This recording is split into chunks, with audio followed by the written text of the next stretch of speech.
எனக்கு என்னன்னா அப்படி மணி மைண்டடாவே இருக்கிறது, என்ன தருவாங்க என்ன செய்வாங்க அப்படின்ற அந்த ஒரு தாட்லயே பிரச்சனை பண்ணிட்டே இருக்க மாதிரி இருக்கு மாமா எனக்கு. அன்னைக்கு இப்படிதான் முடியலன்னு படுத்திருக்கேன். என்ன டியூட்டிக்கு போகணும், அவங்க அப்பா வந்து கொண்டு வந்து பார்க்க சொல்லிட்டேன். இதே சூழ்நிலையில இவர் இருந்து எனக்கு வேலை இருக்குன்னு நான் போனா நீங்க ஏத்துக்கலாம் மாமா? அதை நான் சொல்லிட்டேன் மாமா. நான் என்னன்னா என்னால எவ்வளவு புரிய வைக்க முடியுமோ நான் புரிய வச்சுட்டேன். ஆனா திரும்ப நையன்னு எப்ப பார்த்தாலும் பொருள் காசு அடுத்தவங்க கிட்ட அப்படி புடுங்குறதுலயே ஆர்வமா இருந்தா என்ன மாமா? நான் சொல்லிட்டேன், நம்மனால என்ன முடியுதோ வைக்குதோ அதை வச்சு நம்ம ஓட்டுவோங்க, அதை வச்சு நம்ம செய்வோங்கன்னா கேட்க மாட்டோம். அன்னைக்கு இப்படிதான் என்ன சொல்லிட்டாரு, இல்ல இடம் ஒண்ணு வருது, அதை நம்ம பார்த்து என்ன ஏதுன்னு பண்ணுவோம் வைப்போம்.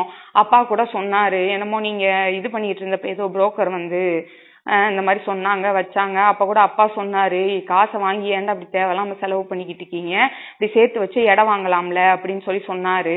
இந்த மாதிரி ஒரு ஐடியால இருக்கு, ஒரு வாங்குவோம் வைப்போம், அப்படி நம்ம வைக்கிறதா இருந்தா உன் நகை தேவைப்படும், நகையை வச்சு வாங்கலாம் அப்படின்றாரு. ஏன் நகையை வச்சு எதுக்கு இடம் வாங்கணும், ஏன் காசு சேர்த்து வச்சு வாங்க முடியாதா? அப்படியே நம்ம இடம் வாங்கினாலும் இப்ப அதுக்குரிய அவசியம் என்ன இருக்கு? இப்ப பொழப்ப பார்த்துட்டு பிள்ளைகளை படிக்க வைக்கிறத அதை பாக்கலாம்ல மாமா. அடுத்தவங்க இல்ல கண்ணே மாமா வீடு கட்டுறாங்க, கண்ணே மாமா வந்து இப்படி வீடு கட்டுறாங்கன்னா அவங்க அக்கா நகையை வச்சுதான் கட்டுறாங்க. அதே மாதிரி அத்தை நீங்களும் வந்து ஏதோ அப்ப இடம் வாங்குறப்ப நகையை வச்சுதான் வாங்குனீங்களா? சரிங்க இருக்கட்டும், அப்ப அவங்களுக்கு அந்த தேவை இருந்திருக்கு வாங்கியிருக்காங்க, நம்ம பளுக்கு ஒன்னும் இல்லையே அவசியம் இல்லையே, இப்பயே எதுக்கு வாங்கணும் அப்படின்னா, இல்ல நான் சொல்லி வைக்கிறேன், சப்போஸ் வாங்குறதா இருந்தா நம்ம நகையை வச்சுதான் வாங்குற மாதிரி இருக்கும். ஆனா நீ வந்து என்கிட்ட எதையுமே எதிர்பார்த்துறாத, புருஷனா என்கிட்ட எதையுமே நீ இது மாதிரி எதிர்பார்க்காத கேட்காத. சரி எதையுமே எதிர்பார்க்காத கேட்காதன்றீங்க, அப்ப என்கிட்ட மட்டும் எந்த உரிமையில நகையை கொடுன்னு கேக்குறீங்க அப்படின்னா, நீ விட்டு கொடு, அதுக்கப்புறம் நான் பார்த்து எல்லாமே பண்றேன். அப்ப விட்டு கொடுத்தாதான் எல்லாமே பார்த்து பண்ணுவீங்களா? என்ன விட்டு கொடுத்தா பாட்டு போல நீ வந்து கொண்டு தான் பொழைச்சிக்கிட்டு இருக்காங்களா அப்படின்னு சொல்றாரு மாமா அவரு. இருக்காங்களா நீ எதுவும் கொண்டு வந்து கொடுத்து எதுவும் பொழைச்சிக்கிட்டு இத்தனை வருஷம் பொழைச்சிருக்காங்களாப்பா? அதத்தாமா அது சொல்றாரு மாமா, நம்ம வாங்குவோம் பொழைச்சிக்கிட்டா இருக்காங்க அப்படின்னு சொல்லாதீங்கப்பா அப்படின்னு சொல்றாரு மாமா அவரு. நீ விட்டு மாமா எனக்கு நான் என்ன சொல்றேன், இப்ப அதுக்குரிய தேவை இல்லையில மாமா.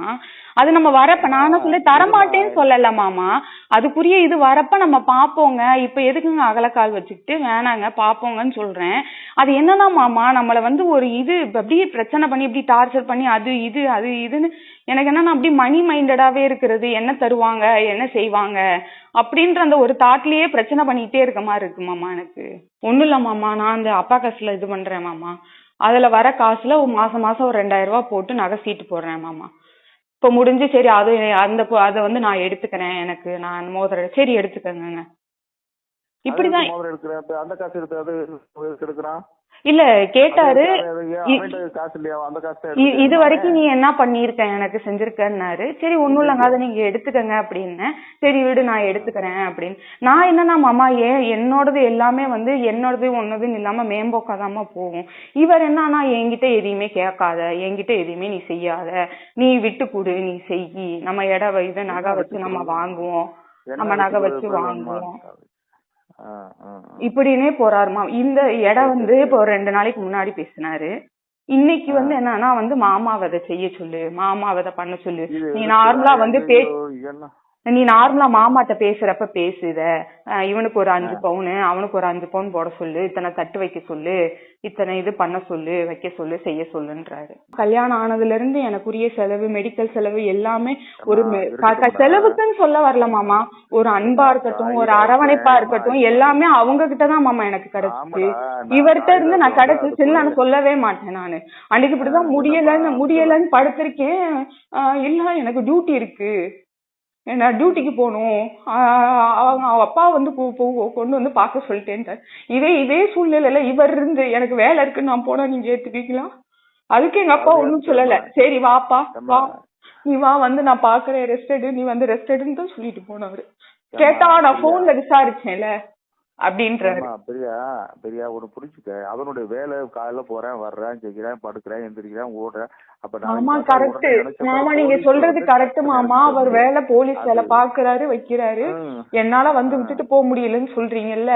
அன்னைக்கு வந்து நான் வீட்டுல இருந்து கிளம்புறேன்னு சொல்றேன், 1/4 மணி நேரம் கேட்டு வந்தேன்னு சொல்லிட்டு நான் என்னென்ன எடுத்துட்டு போறேன், என்னென்ன பொருள் எடுத்துட்டு போறேன், என்னென்ன திங்ஸ் எடுத்துட்டு போறேன் மனக்கொண்டு எல்லாமே பார்த்து வீட்டுல நான் கிளம்புறதுக்கே ஒரு 3/4 மணி நேரம் ஆச்சு. 3/4 மணி நேரமா இங்கனக்குள்ளேயே இருந்து இதுக்கெல்லாம் நேரம் இருக்கும். ஆனா பொண்டாட்டிய வந்து விட்டுட்டு ஹாஸ்பிட்டல்ல பாக்குற அட்லீஸ்ட் கொண்டு வந்து விடலாம் இல்ல. ஹாஸ்பிட்டல்ல வந்து கொண்டு வந்து விட ஆட்டோல ஏறி போனேன் மாமா. வீட்டுலதான் இருந்தாரு. வீட்டுலதான் இருந்து வீட்டுல ரொம்ப நேரமா இருந்து போன் பேசிட்டு எல்லாம் முடிச்சுட்டு தான் போனாரு. ஆனா அந்த டயத்துக்கு பொண்டாட்டிய கொண்டு வந்து ஹாஸ்பிட்டல்ல இறக்கி விட கூடாதா?